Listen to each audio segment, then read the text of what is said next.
तो एक भगत कह रहा था, जी मेरे को ना किसी ने बारात में गया हुआ था और कैंपा कोला में बियर डाल दी, मेरा नाम खंड हो गया। उसके घर वाले कह रहे थे जो फिर शराब पीने लग गया।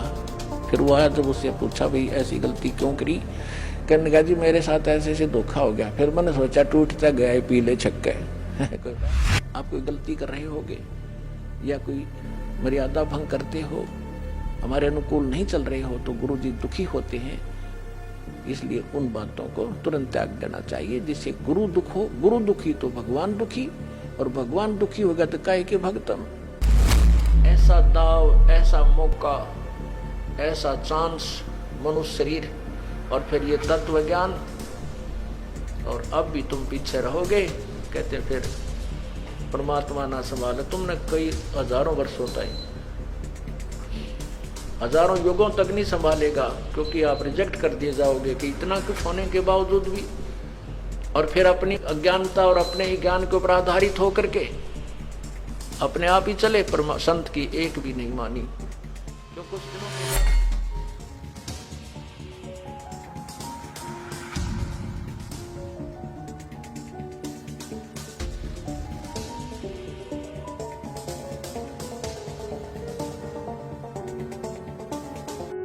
बोलेगा, कोई गलती हुई है तो वो कहेगा जी गलती होगी, मैंने बीड़ी पी ली या कोई देव पूज लिया या कोई अन्य गलती होगी, तो उसका समाधान दिया दाता ने कि आपका कनेक्शन कट गया, इसको पुनः सुचारू करवाइए, शुद्धिकरण मंत्र की करा ले और फिर से शुरू हो जा, आगे गलती ना करना। तो ये थोड़ा सा ऑप्शन इसलिए लिया परमात्मा ने कि इस काल ने पूरे मानव को अज्ञान से भर रखा है, और एक परिवार में एक या दो ही परमात्मा का बच्चा प्रथम आता है, और वो कोई ना कोई ऐसी समस्या उसके आगे अड़ ही जाती है जिस कारण से संघर्ष करते करते भी गलती बन जाती है। तो फिर उसके लिए बताया जाता दोबारा उपदेश ले और आगे भगवान को याद करके, और मर्यादाएं खंड नहीं करना, नहीं तो भक्ति नहीं चलेगी।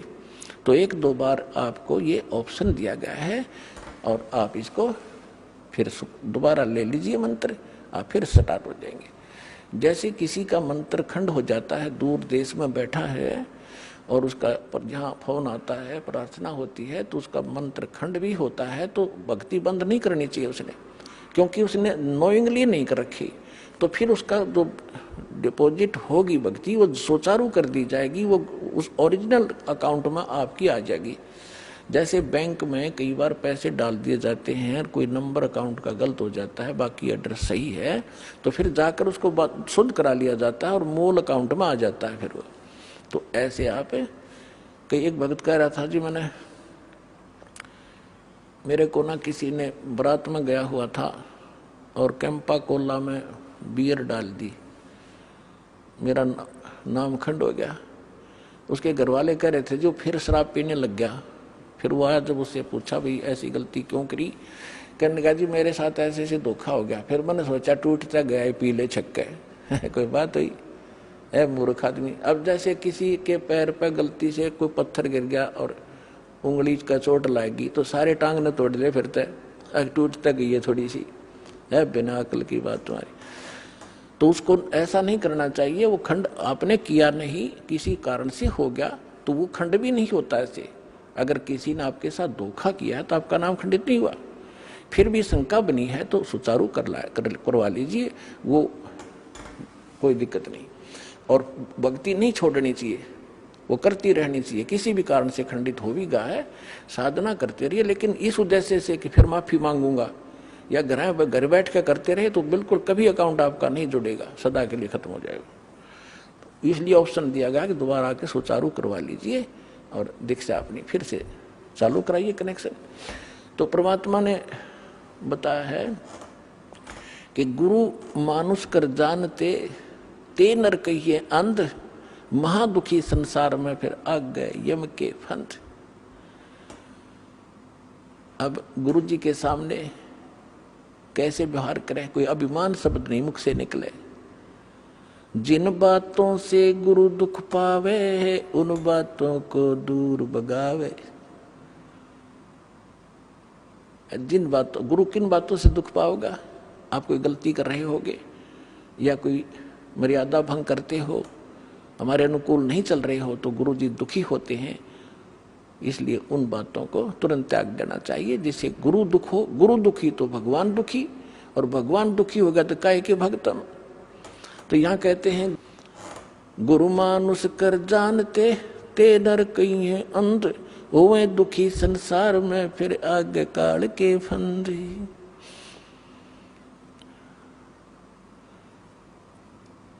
गुरु को पुरुष कर जाने और पूरे गुरु की सेवा ठाने।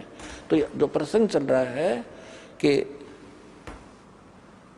आप जी ने गुरु जी को परमात्मा मानना चाहिए, गुरु जी को एज ए गॉड ट्रीट करना चाहिए। क्योंकि जब आप यहाँ से शरीर छोड़कर जाओगे, जैसे आपको कथा सुनाते हैं कई बार कि अजाजील नाम के एक भगत थे, जैसा उनको गुरु मिला उसने अपना साधना की परिणाम यज्ञ ही किया उसने, और वो वहां जाके उसकी परीक्षा हुई तो फेल हो गया।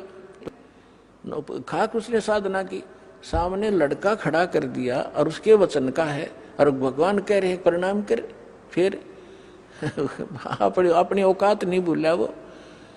तो तुरंत अगर उसमें ने सच्चे ढंग से की होती तो वहां अकड़ मिलती ही नहीं, उसमें वो अभिमान ही नहीं मिलता, तुरंत कर देता। ऐसा दाव, ऐसा मौका, ऐसा चांस मनुष्य शरीर, और फिर ये तत्व ज्ञान, और अब भी तुम पीछे रहोगे। कहते फिर परमात्मा ना संभाले तुमने कई हजारों वर्षों तक, हजारों युगों तक नहीं संभालेगा, क्योंकि आप रिजेक्ट कर दिए जाओगे कि इतना कुछ होने के बावजूद भी, और फिर अपनी अज्ञानता और अपने ही ज्ञान के ऊपर आधारित होकर के अपने आप ही चले, संत की एक भी नहीं मानी। क्यों कुछ दिनों के बाद परमात्मा इतना सुख दे देता है, यूं सोचा बस मौज माजरी है, और ऐसे ही होना था। नहीं, यही भूल समाप्त कर देना कि प्रभु के चरणों के आने के बाद जो आपने पुण्यदान किया है, ये हो सकता है आपका इस जीवन भी चल सके और एक दो जीवन और भी चल सकता है, इतना पुण्य हो जाता आपका। लेकिन जिस दिन से आप संत से विमुख हो जाते हैं, उसी दिन आपका फुल स्टॉप हो जाता है। आप जो परमात्मा की मर्यादा को भंग कर देते हो, अपने मनमुखी शुरू हो जाते हो, उसी दिन से आपकी भक्ति पर फुल स्टॉप लग जाता है आगे की। जब तक आप पुनः उपदेश प्राप्त नहीं कर लेते, उपदेश प्राप्त कर लेने मात्र से भी नाम नहीं जुड़ जाता। परमात्मा कहते हैं इन बातों क्या पाइए कर सतगुर नजर निहाल, राजी कर सतगुर रूठे नू। ठीक है, कोई भक्त है, पहले लगा हुआ है, फिर उसने बीच में बकवाद कर दी, दोबारा भी चौथा भी नाम ले जाता है।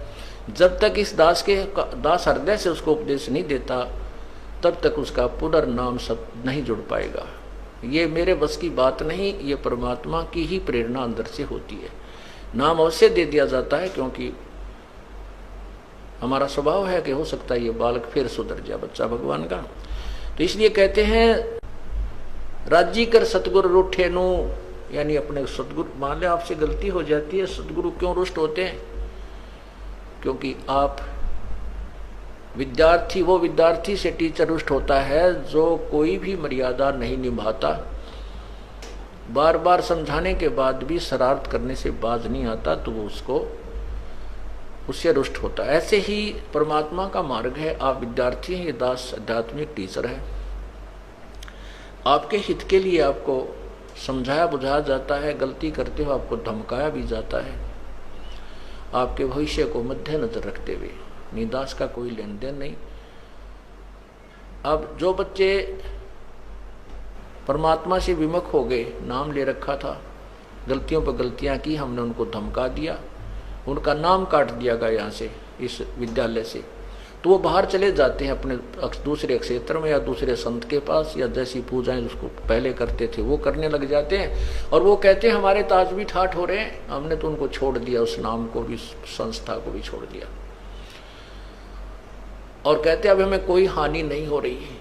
पुण्यात्माओं, आप जब तक आपका नाम जुड़ा है, आप कोई गलती करते हो, परमात्मा आपको झटका देता है एक आधा हल्का सा, ताकि तुम सुधर जाओ, सावधान हो जाओ, आगे गलती ना करो। और जब यहाँ से विमुख हो जाते हो, आपका नाम कट जाता है, आप चाहे सत्संग में भी आते रहोगे, परमात्मा आपको स्वीकार नहीं करता है, तो फिर आपके ऊपर झटके नहीं आएंगे, आपको केवल वो काल पुण्य देगा जो आपका दे रखा है।